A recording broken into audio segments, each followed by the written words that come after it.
Grace Step ini adalah sebuah website di mana saya bagikan renungan berupa audio, tulisan, dan juga video. Dan ketika saya menceritakan tentang Grace Step ini, atau mungkin ketika orang-orang tahu saya ada seorang penginjil saat ini, mereka suka bertanya, apa sih alasannya, gimana mulainya, kok bisa ending-endingnya malah full time buat Tuhan. Ketika saya masih SMA dulu, saya sebenarnya dulu bukanlah anak yang gereja, bisa dibilang saya bukan anak pelayanan, saya itu bisa bilang Kristen KTP.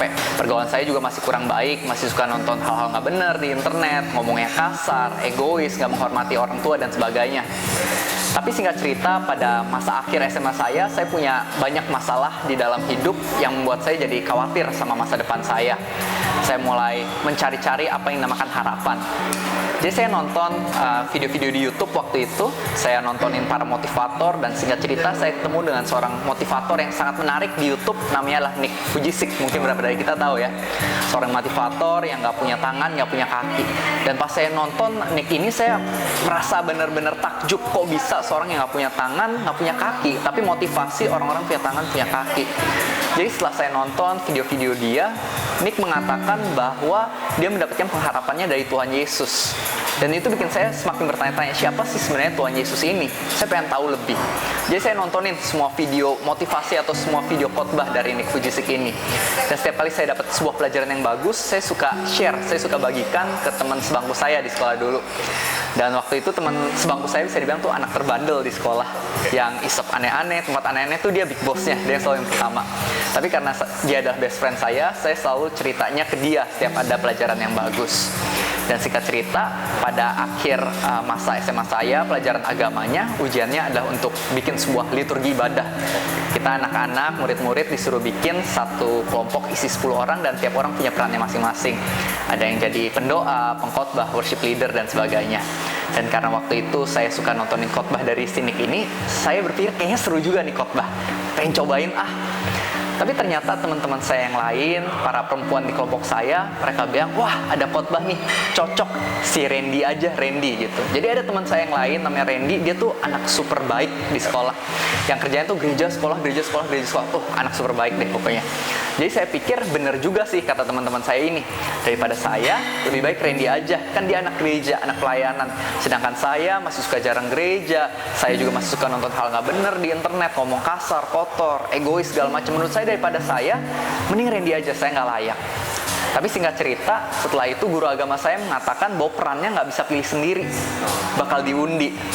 Dan ketika guru agama saya bilang gitu, tiba-tiba teman sebangku saya bernubuat dia. Dia bilang, bro, sumpah, ini diundi, kalau misalnya lu yang dapat feeling gue itu panggilan lu bro, gue suka denger sharing-sharing lu, bagus, dia bilang kayak gitu.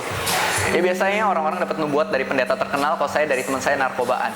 Tapi ya itu lucu menurut saya. Singkat cerita, para perempuan dan juga Randy, mereka maju ke depan dan masing-masing ambil satu kertas undian. Dan yang uniknya, saya beneran dapat kertas bertulisan khotbah itu. Dan saya benar-benar kaget. Dan begitu pula teman sebangku saya lebih kaget lagi. Jadi saya mengambil keputusan buat berdoa hari itu. Saya tutup mata, saya lipet tangan, dan saya doa pada Tuhan. Dan sesuatu yang aneh terjadi. Saya tiba-tiba nangis. Dan nangisnya itu nggak yang satu tetes cantik kayak drama Korea gitu. Nangisnya banjir kemana-mana, saya nggak bisa berhenti. Saya bingung. Karena saya bukan anak gereja sebelumnya. Jadi saya nggak pernah nyembah Tuhan nangis, berdoa nangis, nggak pernah. Saya bingung.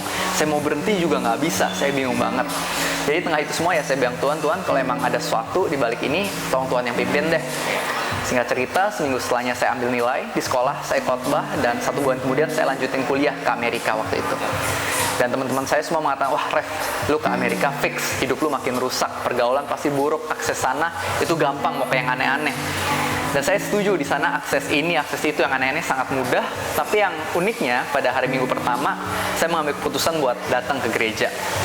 Waktu itu saya nggak cari gereja yang bagus, saya cuma cari yang paling dekat rumah, dan saya datang, dan ternyata pendeta yang khotbah di gereja itu selama 1 tahun adalah seorang pendeta yang terkenal, namanya Francis Chan. Dia adalah seorang penulis buku dari buku berjudul Crazy Love, dan ketika dia berkhotbah ada sesuatu yang berbeda. Ketika dia berkhotbah, dia bilang Tuhan Yesus sayang sama kamu sehingga dia mati buat dosa-dosa kamu. Entah kenapa ketika dia mengucapkan itu bukan seperti dia sedang membagikan informasi doang, tapi dia kayak beneran percaya apa yang dia sampaikan, dan dia juga menghidupinya. Jadi saya semakin bertanya-tanya, siapa sih sebenarnya Tuhan Yesus? Saya juga pengen tahu Tuhan Yesus yang udah mengubah kehidupan Nick Vujicic dan juga Francis Chan ini. Jadi saya beli semua buku dia, saya nonton khotbah dia, saya mulai baca Alkitab, dan di tengah itu semua saya mulai jatuh cinta dengan pribadi yang namanya Tuhan Yesus ini, bahwa sungguh dia adalah sumber pengharapan kita dalam hidup. Jadi setelah itu, setelah 1 tahun saya belajar, saya bikin komsel sendiri di Amerika, saya bikin komsel, dan 2 tahun kemudian saya mulai website saya yang bernama Grace Depth. Awalnya saya juga nggak berpikir banyak atau nggak punya visi besar, saya cuma suka dengar firman, saya suka membagikannya kepada sama. Jadi saya pikir lewat apa ya yang paling baik, maka itu saya bikin sebuah website dan saya mulai nulis. Setiap hari selama 2 tahun saya nulis di website tersebut, dan sekarang puji Tuhan udah ada tim. Dan setelah saya membuat website ini sekitar 8 bulan, tiba-tiba ada seorang dari Indonesia, dari Jakarta, diajakin saya, "Kak, bisa nggak khotbah di acara gereja kita?" Saya bilang pada orang itu, saya masih lama, masih sekitar 6 bulan dari Amerika ke Indonesia pulangnya. Tapi dia bilang, "Nggak apa-apa, kita jadwalin ya, Kak." Akhirnya ya udah, saya bilang oke. Setelah saya pulang, saya ke Indonesia, saya isi khotbah di acara gereja dia, dan singkat cerita setelah itu semakin banyak undangan khotbah yang masuk. Hingga akhirnya hari ini saya terus berkhotbah, setiap minggu pasti ada jadwal, dan itu semua bukan karena kehebatan saya, tapi karena kasih karunia Tuhan. Dan inilah yang unik bagi saya. Ternyata mungkin kertas bertulisan khotbah itu emang ada sesuatu di baliknya. Ada sebuah panggilan dari Tuhan yang dia berikan untuk saya. Tapi yang anehnya, ketika Tuhan memberikan panggilan itu, menurut saya bukanlah seorang yang layak. Saya adalah seorang yang nggak memenuhi syarat menurut saya. Karena waktu itu saya masih nonton hal-hal nggak benar di internet, masih egois, ngomong masih kasar. Tapi di tengah itu semua, Tuhan masih mengatakan, "Aku sayang sama kamu dan aku mau menggunakan kamu." Mungkin ini yang dinamakan grace, kasih karunia.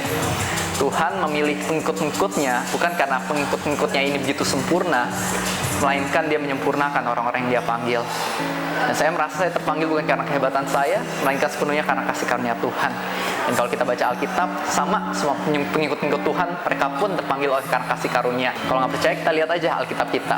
Daud, seorang gembala domba bertubuh kecil yang nggak pernah maju berperang, tapi Tuhan pakai buat ngalahin Goliat dan jadi raja bagi bangsa Israel. Contoh lain, Petrus, seorang nelayan, penjala ikan yang nggak berpendidikan, tapi Tuhan menggunakannya untuk menjadi pemimpin pergerakan Kristen yang luar biasa. Paulus, seorang mantan pembunuh, tapi Tuhan menggunakannya untuk menjadi penginjil yang sangat hebat. Saya percaya bahwa Tuhan kita adalah Tuhan yang berspesialisasi dan menggunakan orang-orang yang nggak memenuhi syarat. Dan saya percaya yang mau Tuhan pakai bukan cuma saya, bukan cuma Paulus, bukan cuma Petrus, bukan cuma Daud, melainkan juga setiap dari kalian yang menonton acara ini. Tuhan ingin menggunakanmu, apapun kesalahanmu, kegagalanmu, ataupun masa lalumu. Kamu akan Tuhan pakai menjadi terang dan garam bagi keluarga kamu, teman-teman kamu, dan juga lingkungan kamu. God bless.